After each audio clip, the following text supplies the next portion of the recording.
सभी को जय मसीह खुदावंद यीशु में सभी की सलामती हो। आज का हमारा टॉपिक है कि सोचकर व्यभिचार नहीं करना। सोचकर जो है पुरुषगामी, स्त्रीगामी या पशुगमन या ऐसा कोई पाप करते हैं तो समझ लीजिए, अगर आपने सोच भी लिया तो पाप कर लिया।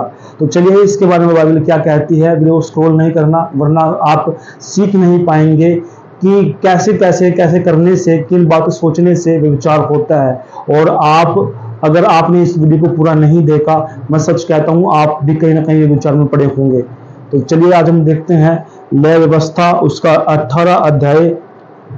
यहाँ हम देखते हैं कि परमेश्वर का वचन क्या कहता है, किन किन चीजों से परमेश्वर कहता है कि आपको व्यभिचार नहीं करना, किसी का तन नहीं उघाड़ना, और ऐसा करने से आपको क्या होता है। इस अध्याय में अगर हम पढ़ते हैं परमेश्वर का वचन लय व्यवस्था, फिर से बताता हूँ, लय व्यवस्था उसका 18 अध्याय अगर आपने पढ़ना है तो पढ़िए उसमें कि परमेश्वर को क्या कहता है। परमेश्वर कहता है कि आपके घराने के अंदर आपकी माँ हो, बेटी हो, आपकी बहन हो, बुआ हो, या आपकी मामी हो, चाची हो, ताई हो, दादी हो या नानी हो, किसी का भी तन नहीं उगाड़ना। आप शोध में पढ़ेंगे बाइबल के अंदर एक आयत अलग अलग तरीके से लिखी हुई है, लेकिन मैं आपको ये जो आयत है मैंने आपको कंटिन्यू बता दिए एक करके।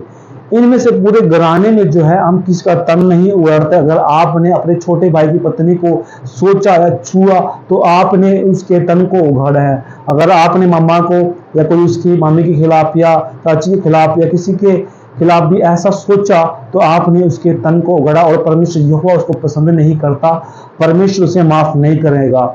या सौतेली माँ हो, सौतेली बहन हो, सौतेली मामी हो, कोई भी क्यों ना हो, किसी के तन को ना उगाड़ना। परमेश्वर का वचन कहता है वो सब क्या है, व्यभिचार है, और परमेश्वर उसे माफ नहीं करेगा। दूसरा कि हम कैसे व्यभिचार से बच सकते हैं और कैसे कैसे व्यभिचार होता है।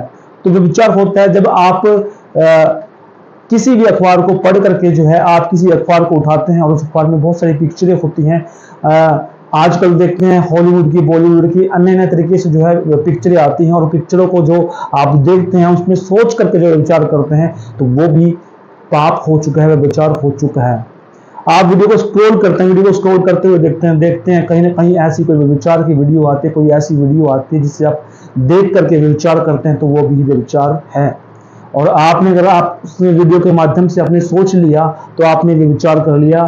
तो इस तरीके से व्यभिचार होता है। अगर आपने किसी बहन को, किसी स्त्री को ज्यादा गौर से देख लिया और मन में सोच लिया कि मैं इसे व्यभिचार करना चाहता हूं या कुछ ऐसा करना चाहता हूं, तो सोच लिया आपने व्यभिचार कर लिया। बाइबल कहती है कि जिसने मन में ऐसा सोच लिया तो उसने व्यभिचार कर लिया।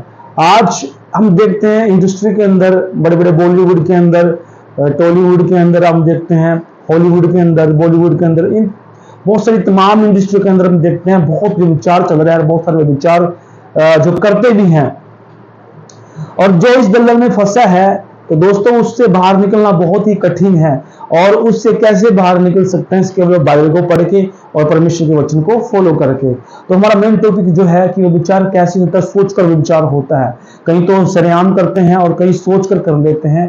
तो हमें जो सोच है हमारी, उस व्यभिचार से हमें कैसे बचना है। तो दोस्तों हमें मन में जो है पवित्रताई रखनी पड़ेगी, फास्टिंग करनी पड़ेगी, प्रार्थना करना पड़ेगा, वचन पढ़ना पड़ेगा। अगर आप ये कहते हैं कि संसार की तमाम स्त्रियां जो हैं, तमाम जो लेडीज हैं, वो जो है मेरी बहनें हैं और मैं उनको अपनी बहनें मानता हूं, तो वहां आप अपने आप को पवित्र बना रहे हैं, अपने आप को पवित्र ठहरा रहे हैं। क्योंकि परमेश्वर का वचन कहता यही है कि आपकी पत्नी के सिवा सारी आपकी माताएं हैं, बहनें हैं, बेटियां हैं, तो उसको जो है परमेश्वर आपको पवित्र ठहराता अपने वचन के द्वारा।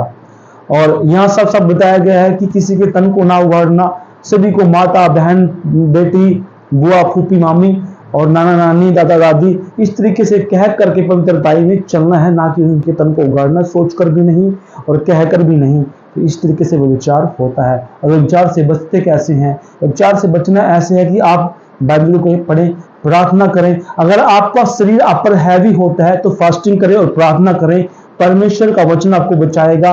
परमेश्वर का सामर्थ आपको बचाएगा, परमेश्वर का अनाउंटिंग जो है आपको बचाएगा। इस तरीके से आप बच सकते हैं। क्योंकि अगर आप देखते हैं हमारे शरीर के अंदर दो प्रकार के जो है ब्लड होते हैं, एक व्हाइट ब्लड और एक रेड ब्लड जो है जो हमारे शरीर से निकलता है दोस्तों, वो व्हाइट ब्लड है।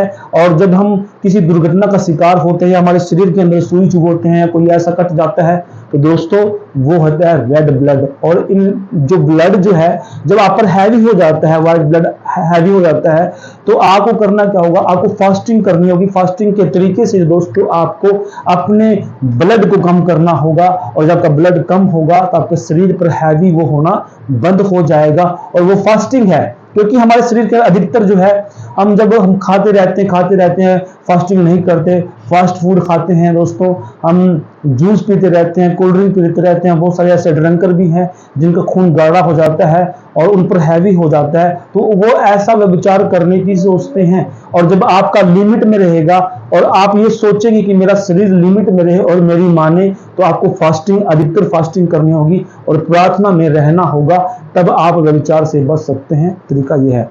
और दूसरा तरीका मैं आपको बताता हूं कि आप कम से कम जो है न्यूज़पेपर पढ़े, और ऐसा न्यूज़पेपर ना उठाए जिससे कि व्यभिचार हो, और व्यभिचार होने के साथ साथ आपसे पाप हो। तो आप ऐसी दुनियावी चीजें जो हैं आप करना बंद कीजिए, परमेश्वर आपको सिखा रहा है। तो दोस्तों ये बहुत तरीके जो मैंने बताए कि सोच से व्यभिचार कैसे होता है, कि हम वीडियो स्क्रॉल करते रहते हैं, किसी वीडियो को देख लिया, न्यूज़पेपर को देख लिया, किसी चलती हुई वैन को देख लिया, इन 3 तरीके से जो है हम सोच में विचार करके जो है हम विचार कर लेते हैं और उससे पाप होता है। जब जो व्यक्ति विचार से ही निकल पाता, वो पवित्रता में कैसे स्थिर रहेगा, कैसे सेवकाई करेगा, कैसे दूसरे के लिए प्रार्थना करेगा, और कैसे उसके जीवन के अंदर आशीषें आएंगी। इस तरीके से परमेश्वर का वचन कहता है, सोच कर वे विचार ना करें।